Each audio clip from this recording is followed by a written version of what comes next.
Hi everybody, this is Warren Herman. Today what we're going to do is we're going to do a slightly more precise understanding of how we can conceive of Catholicism as being the true religion. This is a very interesting way of looking at the world. We can look at the world like a book. A book is made of various things, including words, sentences, and pages. It has a cover, it has a spine, it has a dust jacket. It also has an author, a publisher, and a reader. Only when we conceive of all of those elements do we understand reality in its entirety. This is very important because as we see these elements and try to understand the world through the elements of itself, we will come to look at how the different religions interact with the world, how the different forms of Christianity interact with the world, and ultimately which one of these is true. What we're going to do is we're going to begin at the beginning. We're going to begin with the simplest of things, words. Words are an interesting type of thing, because the more you stare at a word, the less it means. When you look at a word, you will notice it is made out of letters. And letters are a very interesting thing. Letters are something that in themselves do not carry meaning. And so we see that it is very similar when we see that there is a word, but yet it's made out of things that are meaningless. We realize something very akin to what the Buddhists say, that every individual thing in the world does not have a separate self, although somehow it exists. The Lotus Sutra said, emptiness is indeed form, and form is indeed emptiness. There's a problem with this, though, because it's a contradiction, which means that maybe sentences are where we should go to understand reality. And here, the sentences make paragraphs and stories. And so story is what's emphasized, not the participants or the objects of the story. It's how they're interacting. And here we find kinship with Islam and modern Judaism. These religions tell us a story and ask us to take that story seriously. And these religions also say that story has an author. So there is something very interesting about that. But as we saw, stories are made out of words, and words are both there and yet can't explain themselves. And so this part of the argument can't stand on its own either. So maybe, what is it standing on? Maybe it's standing on the page itself. Maybe it's not about the objects or the story, but about something vaster, consciousness, some type of vaster thing that holds it together, that page. And here we find kinship with the Hindus. And so the Hindus tell us that everything is one. But when they tell us everything, they experience themselves to be the oneness of everything and that they're one with God. Atman is one with Brahman. And so they find contentment there. But the Buddhists and the Muslims and Jews, they'll all voice some different things and say, the Buddhists will say, how do you know that consciousness is eternal? You don't know that. It feels that way, but how do you know? Maybe it's empty too. The Muslims and the Jews will say, but you still are part of a certain family, you're still part of a certain story, you still have obligations, so what does it matter that you're one with everything? You see, these things all make it so that they're all contradictory, and that inside the world, inside the words, the sentences, and the page, we can't explain the world. So this is a big problem. So this is something that is very problematic. And it's fun to summarize these positions in a certain way. We could say that the Buddha says, this is it, meaning there's nothing, it's empty. Or the Islam and Judaism will say, this is it, meaning the story is the answer. And the Hindus will say, this is it, meaning it's everything's one. But all those are contradictory. So inside the pages of that book, we can't understand the book. So the only place we can kind of glance at to begin our next part of the inquiry is those folks who said, hey, and this is where it's intelligible a little bit. We say, hey, there's an author. But the thing is, in reality, to get into that story, you can't only have an author. you actually need to have a publisher that gets you the book, and you have to have a reader who sits down with it. And so we see not that there's only one, like that God is just very obviously one, as in Islam and Judaism, but we see that God is three. And bam, we realize that the only explanation for the story of life and all the things in it is Christianity. But now we have a big problem. Well, almost. But Christianity means Christ, and bam! So now Christ, we realize the full picture. We see, oh, there's an author, a publisher, and a reader, and oh, wow! The book is held together by a cover, a spine, and a dust jacket. That's just like Jesus is like the incarnation. The Bible is like the spine, and sacraments are like the dust jacket. We'll explain this a lot more in a second. But the thing is that there's this way in which, okay, bam, there's this kind of bridge between the world that's 3D and the world that's 2D. And this is very important to realize. So we're gonna think about this a little bit more here. So what's gonna happen though is we're gonna have to say what type of Christianity is true. We have three options. We could become Protestants, we could become Orthodox, and we could become Catholic. And the thing is also, we're going to say also something else, that right now there's like a big kind of split in the Catholic Church between people who want to do Catholicism in a pre-Vatican II way and people who want to do it in a post-Vatican II way. So there's actually like a lot of options here. So what we're going to do is that we're going to look now and see how this is going to make sense, and it's not so much, and we'll also say in the Catholicism there's another way of saying that is like, and maybe there's a third way. That's what I mean. Maybe you could say you want to do pre-Vatican II, post-Vatican II, and one that integrates both the proper way. So that's kind of the options we have. We have Protestant, we have Orthodox, we have Catholic, and in Catholic we have pre-Vatican II, post-Vatican II, and an integrative synthesis. So we actually have a lot of pairs of threes in this illustration. So it's very important to keep track of these as we go forward. So let's see if we can determine whether Protestantism is true. Let's begin there. So in Protestantism, there's this sense in which there is I'm gonna say Protestantism. We're gonna use just this phrase. We're gonna say this is it. And a lot of times Protestantism began as an intellectual movement, such as things like Lutheranism. This means faith alone is important. What we believe is all that matters.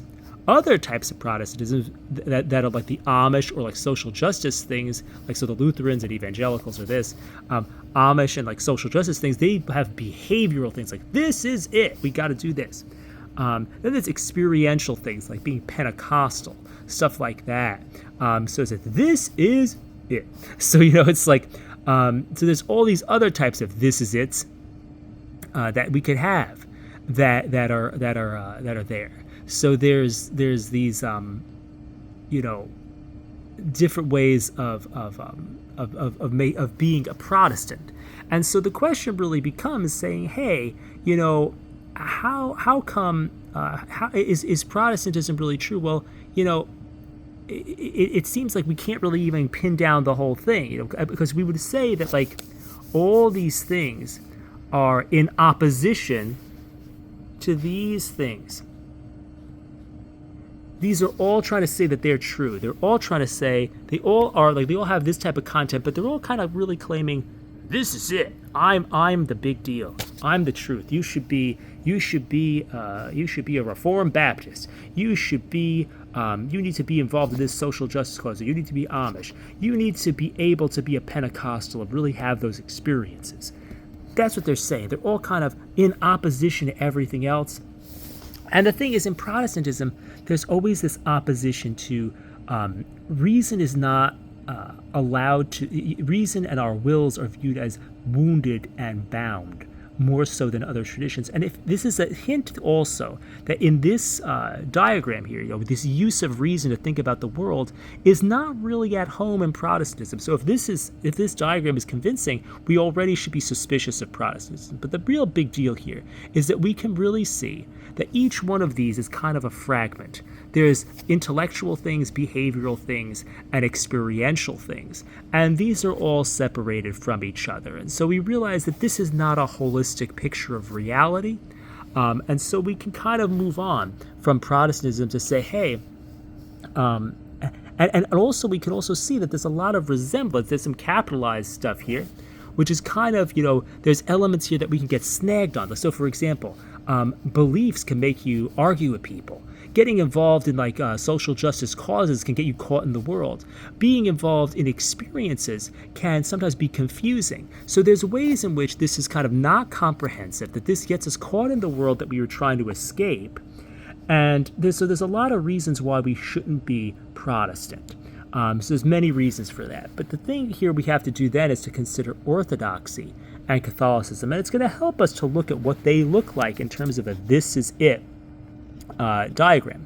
Also, I left this out. Protestants don't have, they believe in Jesus and they believe in the Bible, but they leave out sacraments. And so because they don't capture the fullness of the incarnational logic, this where we have Jesus takes on flesh, Jesus is shown in the scriptures, and Jesus is shown in matter. It's because it's not following the full logic of the incarnation. Protestantism is clearly not the true religion. So that's why we know to not be a Protestant, because it doesn't work like that. So let's go to Orthodoxy. Orthodoxy has Jesus, has the Bible, and has sacraments. So it's got the whole thing. It's got that whole comprehensive cover, spine, and dust jacket. So what's the deal with Orthodoxy? Well, Orthodoxy is written as this is it, lowercase. And the interesting thing is that in Orthodoxy, there's this real push to not, it's kind of this push to not be in the world. They're monks. They really stay away from the world. They hide. They have Athonite spirituality, Hezekiah spirituality, and they don't trust their imagination. They stay away from anything that's capitalized. They're like, I don't want to get caught in the faculties of the mind. I don't want to be near anything like that. I'm going to get caught in delusion. And they're like, oh, look at the Protestants. They're all caught in that. We're going to stay away from that. We're going to be like this. And we're going to have this thing of we're going to kind of ground everything. Rather than be grounded in this, we're going to be grounded in our ethnic identity. We're going to say, hey, we're a Greek Orthodox. So I'm going to say, this is it. I'm going to be really subtle, pray in my little monastic cell, but I'm Greek. It's like, and so we kind of ground it. But we can see this problem here. We can see that there's this problem where it's like, there's a sense of isolationism, and it's like, and we can also know that it's not the true church because they didn't evangelize the world as fully as we'll see in Catholicism, because they kind of stayed in that isolationist posture. They're against the world. So we do have the Father, the Son, and the Holy Spirit. We do have the incarnation of the Bible and the sacraments, but something's missing. We also aren't really getting in touch with we aren't really redeeming the world in the way that things should be done. So now we're going to move on to Catholicism. Catholicism, we're going to see that it does everything it's supposed to do here. So we have the Father, the Son, and the Holy Spirit. We have the incarnation of the Bible and the sacraments. And then we also have this thing. So we can write Catholicism as two lines, one above the other. This is it, lowercase, and this is it, uppercase. Because it's a comprehensive thing, because Catholicism has this thing where it engages with the fullness of the human person. And it engages the fullness of the mind. Like Orthodoxy would say we can't understand things fully, they're a mystery. Catholicism systematizes it. This is what St. Thomas does. He really comes up with precise definitions. This doesn't mean that he thinks you can define your way or think your way into God. But it does mean you can use your mind fully. You see St. Francis using his emotions and his perceptions fully, celebrating creation. And this is the Orthodox don't like people like St. Francis because they have this kind of this warmth about them, this ability to appreciate all of creation. But you can see that's because we're saying this is it also. We're in touch with creation. All these things that were down here in creation, we're in touch with that in a healthy and ordered way. And it's ordered toward the transcendent. These things are unified in Catholicism. So that's the thing here. So St. Francis, it's good that he has that passion. Or people like St. Therese, they have that trust. that trust in God, that, like they're not afraid of things. So it's like this is really good. This shows us the way that Catholic saints function. So that's a really good thing. So that's a very good thing here. So it shows us that Catholicism is the true religion. But now we end up in a little bit of another bind, because so we've come to the fact that through the structure of reality, the thing that comprehensively looks at the author, the publisher, the reader, the cover, the spine, and the dust jacket, that's in touch with the words, the sentences, and the page, is Catholicism. That's the thing that engages with the full spectrum of reality properly. But the thing is that Catholicism has three styles, which we could describe clearly as pre-Vatican II, post-Vatican II, and what I would call a kind of a synthesis of everything. So the real thing that's going on here, I think the problem is that one of the problems is that we want to make sure we are both open. We want to make sure that we're both open to the world and rooted in God. And the thing is, sometimes the error of pre-Vatican II Christianity is that it can kind of try to stay here and doesn't want the process to keep going. It doesn't want to kind of integrate the insights over here of Protestantism. It doesn't want to integrate the insights of Buddhism, Islam, and Hinduism, and these other things. It doesn't want to look at the ideas and cultures of the world, and it doesn't want to take them in. It wants to say, hey, I've got the whole thing. This is enough. This is it, and this is it. That's enough of it. So it wants to say that. That's pre-Vatican II thing. And they're right, because a lot of times what happens is people can try a post-Vatican II type Christianity in Catholicism, and they end up just being like, oh yeah, I really think they'll have this grounding, okay, in the this is it and this is it, but then they kind of lose touch with things. They start saying, hey, I want to tack on, I want to start tacking on things, that are, start tacking on other things from these other places, onto my stem here of how it works. And they're starting to have maybe an overemphasis, and they're losing their balance. They're losing touch with the grounding of things. They're not making like a coherent synthesis. They're kind of losing touch with the roots. So the problem is the pre-Vatican II folks are really holding out for, keeping this original synthesis between this is it and this is it. And the post-Vatican II folks are like, hey, we really want to blend it all together. We want to blend this together with the Protestants. We want to blend all this stuff together with the Buddhists and everything. We want to be doing that. And these people are like, no, we want to keep all that out. So what I think we really want to do is a third option. And what this is, these are just symbolic representations here.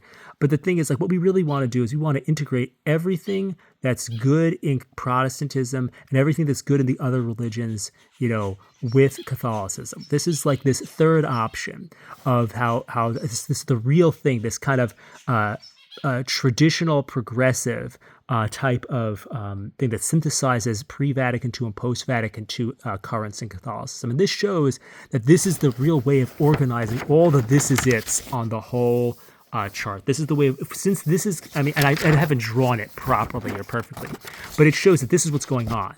Like, there's a way of handling all the this is it's that are on this chart and sticking them all together in an ordered synthesis. And that is the that kind of integrated, rooted in tradition, but redeeming everything else in the human experience. That is the true form of Catholicism, based on the structure of reality. So we've gone through the tour. We've kind of seen that the reality is like a book. Reality is made up of words, sentences, and pages. A cover, a spine, and a dust jacket. It has an author, a publisher, and a reader.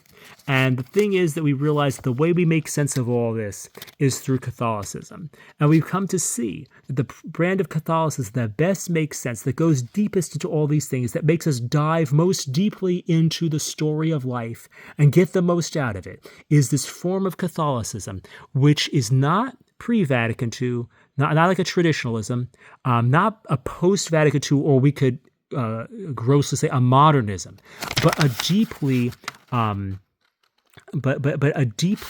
rooted synthesis, a traditional and progressive movement that allows us to integrate all things in Christ, fulfilling the purpose of the incarnation itself in time and in our times now. So thank you for listening to this video, and I hope this is helpful in making sense of reality and the spiritual spectrum of the options we have in the world.